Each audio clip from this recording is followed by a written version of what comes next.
growing fears of the virus spreading among those closest to President Trump. The vice president's press secretary and the president's valet both positive. 3 of the nation's top coronavirus experts, including Dr. Anthony Fauci, now in quarantine as tension builds for President Trump's core team. It is scary to go to work. Raising the alarm. This is every parent's nightmare. New cases of that mysterious illness linked to coronavirus affecting dozens of children in 10 states across the country, at least 3 dying. New York alone investigating 85 cases, and this morning, one young survivor shares his story. Unsafe skies, the alarming photo snapped by a doctor on a packed plane. What the airline is saying this morning. ABC News exclusive. As demand for disinfectants soars by 500%, when will those nearly impossible to find products reappear on store shelves? The president of Clorox joins us live only on GMA. New video. Georgia's Attorney General calls on the Justice Department to investigate the handling of Ahmaud Arbery's case and the newly obtained surveillance video that appears to show the 25-year-old just minutes before he was fatally shot. And breaking news, celebrating the life of Jerry Stiller, the beloved comedian passing away overnight. Want a piece of me? You got it! The veteran actor making us laugh for more than 70 years, from King of Queens to Seinfeld. A Festivus for the rest of us. The tribute from his son, Ben Stiller, this morning. Live in Times Square, this is Good Morning America.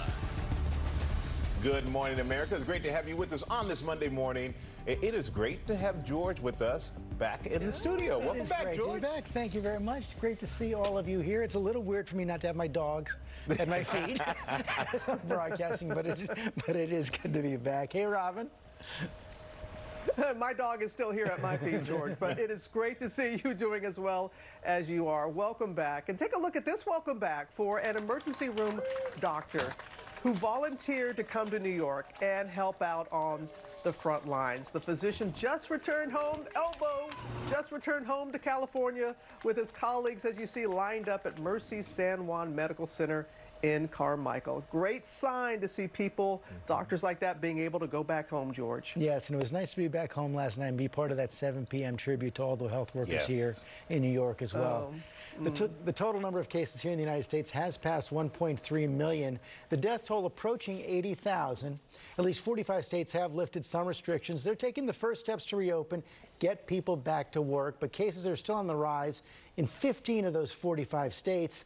We're going to begin this morning with those growing concerns about infections in the White House after at least 2 people in the West Wing tested positive for the virus, including the vice president's press secretary. 3 of the nation's top health officials, including Dr. Anthony Fauci, are now self-quarantining. Our senior White House correspondent, Cecilia Vega, had the very latest. Good morning, Cecilia. Hey, Michael, good morning to you. As the administration tries to assure Americans that it is safe to reopen parts of the country, it is now dealing with its own spread of the virus right on the White House grounds. And now officials are facing this question. If not even the White House is fully safe, how can Americans feel secure about returning to work? After 2 people in the West Wing tested positive, this morning the White House is looking to ramp up social distancing measures, including having more aides and Secret Service agents wear masks and space 6 feet apart during meetings. Among those who tested positive, the vice president's press secretary, his office saying in a statement he will be at the White House today and that he has tested negative every single day. It is the latest sign that not even one of the most secure compounds in the world is safe from the virus's spread. The nation's top coronavirus experts now forced to self-quarantine after coming into contact with an infected White House staffer, including Dr. Anthony Fauci, who is in what he calls a modified quarantine, working from home but still possibly traveling in for meetings. CDC Director Robert Redfield and FDA Commissioner Stephen Hahn also in quarantine for 14 days. All 3 officials expected to testify tomorrow before the Senate's Health Committee. That will now happen over video conference instead. Even the committee chairman, Tennessee Senator Lamar Alexander, announcing overnight he too is in self-quarantine after a staffer tested positive. He says he will run the hearing remotely. Still, some administration officials insist the White House remains safe. I can tell you this is probably the safest place that you can come to. But others, like the president's senior economic advisors, say they are scared. It is scary to go to work. You know, it's a small, crowded place. It's a little bit risky, but you have to do it because you have to serve your country. Even after his own valet, part of the team who serves his meals, tested positive last week, President Trump said he's not worried. Well, I'm not worried. No, I'm not worried. His focus on reopening the country, even as cases continue to climb in some areas. 45 states now rolling back restrictions. The latest, Kentucky, where a federal judge cleared the way for Sunday church services as long as social distancing rules were followed. In Colorado, this packed coffee shop defying state orders. And in Northern California, the Cottonwood Rodeo bucking guidelines to throw a Mother's Day event.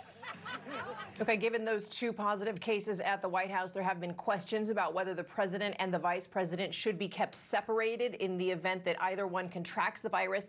At this point, senior administration officials say there are no plans to do that, and President Trump has said he didn't think it was necessary since, George, both are repeatedly tested and they have both tested negative. Almost every day. Okay, Cecilia, thanks very much. Let's bring in Dr. Jen Ashton, our chief medical correspondent, for more on this right now. Jen, so you got 2 cases in the White House, tests every single day. Should they be worried about a broader outbreak? Well, George, I think everyone should be concerned. It's normal to have a certain amount of fear and anxiety, concern, apprehension. I mean, we're in the middle of a pandemic in uncharted territory. And I think what this shows us is a great example that truly no one is exempt, no one is immune. This can happen anywhere to anyone. Well, and that is the thing. You know, the White House, presumably the safest place in the country, tests every day, temperature checks for everyone coming into proximity with the president, yet the virus still gets inside those walls. One of the disconcerting things, at least to me over the weekend, was seeing the top health officials all quarantined, but not more White House officials quarantined. So what should people know about what kind of precautions should be taken right now? Well, I think you have to look at it on a spectrum, George. Remember, you know, there's general precautions, recommendations, and guidelines issued by the CDC, which is for the general public, the American population. But like any health or medical recommendation, they are really designed also to be individualized. So you have to look at the minimum that can be done, and then whether it's appropriate to take extra or maximum steps given the location and personnel that is trying to be protected here. And so that will represent a whole spectrum. But again, wearing masks to protect others, keeping at least 6 feet of distance in the workplace, which granted is not always an easy thing to do, that's at the minimum. And then surveillance, extra screening would be on the higher end of the spectrum. Dr. Jen Ashton, thanks very much. Robin? All right, George, thank you. Now to that urgent warning about children and COVID-19. Evidence mounting that the virus is linked to a dangerous condition that has taken the lives of at least 3 New York children. Stephanie Ramos has more. She's at Lenox Hill Hospital there in Manhattan. Good morning, Stephanie. Robin, good morning. Doctors say this rare inflammatory syndrome is affecting toddlers to elementary school age kids weeks after they've been exposed to the coronavirus. And with so many more cases, the Department of Health here in New York is now working with the CDC to develop a national criteria to better identify this illness. This morning, an urgent warning for parents as cases of a mysterious illness possibly linked to coronavirus affect more children across the U.S. In New York, Governor Andrew Cuomo announcing that the State Department of Health is now investigating 85 cases of pediatric multi-system inflammatory syndrome. This is every parent's nightmare. The illness, though rare, blamed for the death of at least 3 children. Possible cases now reported in at least 10 states and Washington, D.C. 13-year-old Anthony Lawson now fighting for his life in Washington state after what started as allergy-like symptoms took a dangerous turn. He was complaining that, he was dizzy, he had a headache, something's just not right. After arriving at the hospital, his condition worsened drastically. Teresa Lawson telling ABC her son tested negative for coronavirus, but positive for COVID-19 antibodies. Doctors like the University of Chicago's Melissa Tescher say this is part of a growing trend. She's seen it firsthand with 3 young patients she's treating. We seem to be seeing this in the later stages after the children have been exposed to a known infection. Now, young survivors are sharing their stories. 14-year-old Jack McMorrow of New York is recovering from the illness. I had a swollen lymph node on my right side, and I got a headache, and it just started going downhill from there. Health officials now warning people not to let their guards down, saying at least 5 COVID-19 cases are linked to a Pasadena party in April, where one attendee kept coughing and didn't wear a mask. Here in New York City, the mayor says all children with symptoms of the illness will be tested for COVID-19 antibodies. And doctors say they want to remind parents to be on the lookout for those symptoms. That is the best way to detect this early. Michael. Always keep your eyes open. Thank you so much for that, Stephanie. And turning now to the latest on the pandemic abroad. Around the world, there are more than 4 million COVID-19 cases, and now some European nations are trying to get back to normal. In France, people are going back to work, and some students are getting ready to go back to school. Maggie Rulli joins us from Paris with more. Good morning, Maggie. Hey, Michael, good morning. Yeah, we were in Paris this morning as the city woke up to their new reality. We saw fresh baguettes going out for delivery extra early as now some people are heading back to work. Hairdressers finally open again. They tell us they're now booked out for weeks. And perhaps the biggest milestone today, people here are able to now leave their homes for the first time in 55 days without a permission slip. But even as Paris slowly starts to open back up, we're now seeing new cases pop up in other countries. In Brazil, rates of up to more than 10,000 infections are reported, leading many to fear that country could become the next global epicenter. And in South Korea, a country that initially flattened the curve very quickly, they're now seeing dozens of new cases, all linked to one man who went to 5 different nightclubs. And in Wuhan, China, the original epicenter, they're now seeing a new cluster of cases for the first time in a month. And that is why here in Paris, even though people say they're excited to get back out here, they're also cautiously optimistic because they know this is not over yet. George? Yep, they have to be careful. Okay, Maggie, thanks very much. We're going to turn now to that alarming photo shared by a doctor on a cross-country flight. Shows a packed plane, you see it right there, including many healthcare workers flying back to San Francisco after volunteering in New York. Gio Benitez brings us the details from Newark Airport. Good morning, Gio. Hey, George, good morning. Yeah, that doctor was praising United for flying volunteers for free, but he says once he got on that plane, they were shocked. This doctor's tweet going viral after boarding a United flight from Newark to San Francisco that was 85% full Saturday afternoon. Dr. Ethan Weiss posting this tweet, "I guess United is relaxing their social distancing policy these days." Sarah Nelson heads up the largest flight attendants union. What did you think when you saw that photo? The first thing I thought is that DOT needs to take action here. This really has to be directed from the government. United says there were 22 empty seats on the plane, that most flights are less than 50% full, and that it is limiting advanced seat selection, but cannot guarantee that all customers will be seated next to an unoccupied seat. And on Friday, TSA screened the most passengers since late March. So starting today, all U.S. airlines require passengers to wear a face mask. Robin? Everybody needs to keep that in mind, Gio. Thank you so much.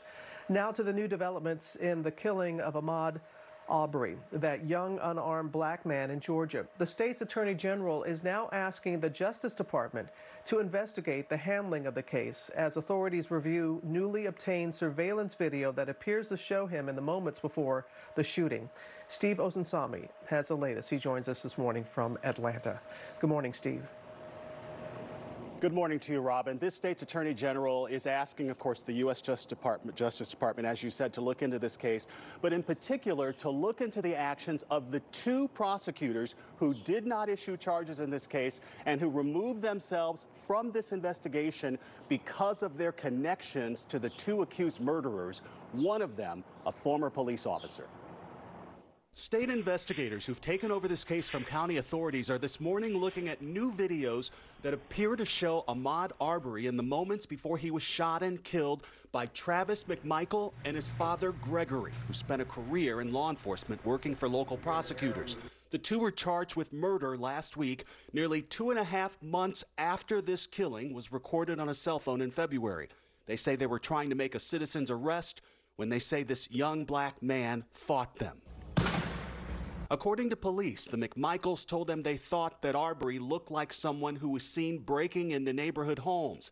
But this morning, those same police shared that there were no reports of burglaries or thefts in that area in the 2 months before Arbery was killed. This surveillance video, obtained by our Atlanta affiliate WSB, will certainly be part of the debate. It was recorded shortly before Arbery was killed and shows a man walking into an open home construction site and looking around. Arbery's family attorneys say they believe this second video, obtained by ABC News, does show the 25-year-old former football player in that home under construction. But they underline that he wasn't breaking the law and left empty-handed. Whatever they're trying to make out to just try to justify for what they did, they can't do it. In a statement overnight, the owners of that home under construction make it very clear they had nothing to do with the young man's death and say that they want Ahmaud Arbery's parents to know that they are very sorry for the loss of their son and they are praying for them.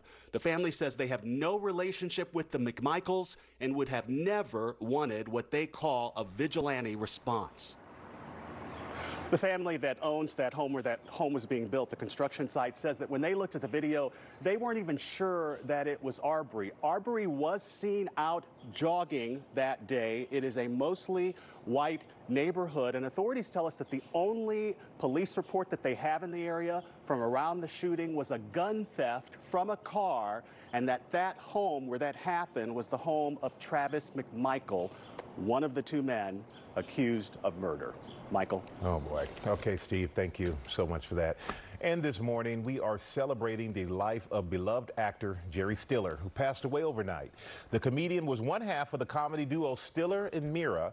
His wife, Ann Mira, were married for more than 60 years. They appeared on the Ed Sullivan Show together 36 times. The veteran actor later became known for making us all laugh at the eccentric father on both The King of Queens and Seinfeld.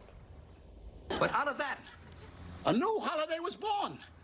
A Festivus for the rest of us. And at the Festivus dinner, you gather your family around and tell them all the ways they have disappointed you over the past year. And is there a tree? Sounds just like everybody's holiday right there. Festivus for the rest of us. His son, Ben Stiller, writing this heartfelt tribute. I'm sad to say that my father, Jerry Stiller, passed away from natural causes. He was a great dad and grandfather and the most dedicated husband to Ann for about 62 years.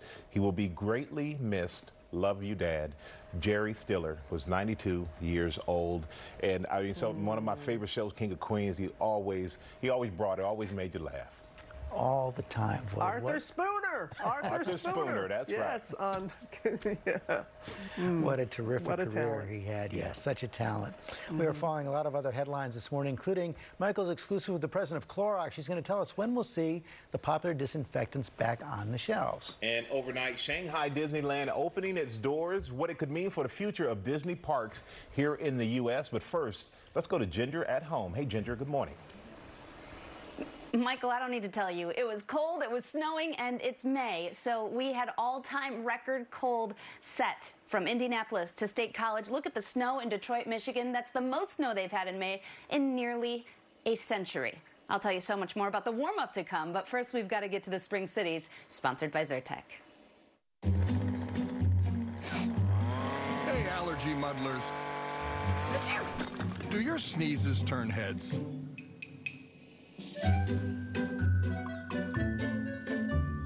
Try Zyrtec.